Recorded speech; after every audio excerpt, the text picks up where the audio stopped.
Takže magický kroužek, tady je vlastně ta magie v tom magickém kroužku, takže se to utáhne a není pak vidět ta prostřední dírka. S tím, že my háčkujeme rovnou krátké sloupky do toho magického kroužku, takže já vám to ukážu. Uděláme si úplně stejný základ, jako vlastně jsme zvyklí u toho základního očka. Jo? Já pojedu zase bez háčku, takže si protáhnu tu bavlnku a mám vlastně takhle to základní očko, jak jsme vlastně, jak máme od začátku, s tím rozdílem, že tady, jak máte vlastně vidět to očko, že nám ty příze jdou vlastně obě dvě vlastně od sebe, tady doprava, tady doleva, my ty příze v tom kroužku musíme dát k sobě. Vidíte to? Takhle musíme dát k sobě. Ty příze, ten ocásek není pod háčkem, ale je u té hlavní příze. V tom je ta magie jediná. A tady, když máte potom to očko, vlastně, tak my si vlastně s tou hlavní přízí tady nejdřív uděláme takhle krátký sloupek. Vezmeme to hnedka vlastně tak od začátku. Já to hlavně roztahuju, abyste viděli teda, kam ta příze má výjít. Ale my nejdřív, co je první, se zafixujeme, že si uděláme jedno řetízkový oko. Jo? A potom tady pod ten ocásek do toho očka píchneme, ten ocásek je na háčku, my si to chytneme opětně tu práci a tu přízi takhle protáhneme. Ale tohle očičko musí být pod tou hlavní přízí vlastně a pod tím ocáskem taky. Pod těma oběma vlastně, dá se říct, přízema. Jo? A tady si uděláme vlastně první krátký sloupek do toho magického očka. Vidíte ten ocásek? Ten ocásek nemám pod háčkem, ale mám ho tady vlastně k té straně té příze hlavní, co háčkujeme.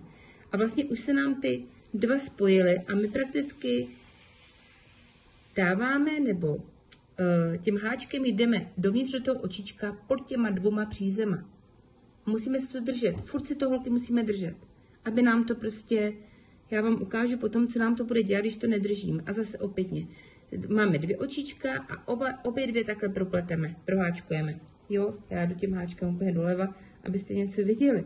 Znova dovnitř, vezmu tu hlavní přízi tím zobáčkem, protáhnu to, mám dvě očička vlastně na háčku a protáhnu obě dvě takhle. A ta magie v tom je, když si tenhle ocásek pak vezmete, já udělám těch očiček víc, jo, abyste viděli, jak krásně se nám zase opětně naberu, protáhnu obě. Naberu, protáhnu obě. Jo, ten magický kroužek se dělá několika způsoby. Ty háčkařky, nebo vůbec ty pletařky, háčkařky, tak ty to dělají tak, že si to prostě obmotají kolem té ruce, kolem těch prstů.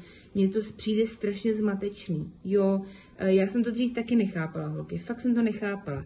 Mám těch sloupečků 1, 2, 3, 4, 5, 6. Určitě to vidíte krásně, jak to je.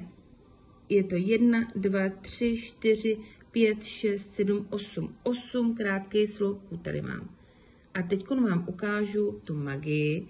Když se zatáhne za ten ocásek, podívejte se, co se provede. Zatáhneme za ocásek, schválně se nám to vyjde. Mělo by. Vidíte tu dírku, jak jsme krásně stáhli tím provázkem? Podívejte se.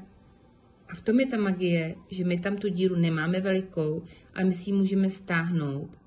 A vlastně prakticky tam nebude žádná. Počkejte. Tak, teď jsem zatáhla pořádně. Vidíte to? Ta dírka nám zmizí a ta práce je vohodně a vohodně hezčí. A o tom to je. A vlastně ten magický kroužek potom vlastně spojíme tím, že vlastně do toho prvního očka, který tady vidíme, tady to první na začátku, tak do toho musíme pod dvouma, to je z té očko takhle, a do toho očka vlastně pod tím vlastně strčíme, vpíchneme ten háček a tím zobáčkem vezmeme tu hlavní přízi, protáhneme a protáhneme ještě jednou. Tak holky, a máme magický kroužek hotový. Podívejte, jak je hezký. A takhle, to je začátek, co potřebujeme holky mít, proto, aby jsme mohli tohleto vlastně, ten tunýlek uháčkovat. Já vám v dalším videu ukážu znova ten magický kroužek s tím, že pojedu dál, jo, a takhle je to dlouhý, už je to zase 5,5 minuty, aby se ty videa neměly dlouhý. A takhle je ten magický kroužek hezky vlastně udělaný, hotový pro ten náš tunýlek.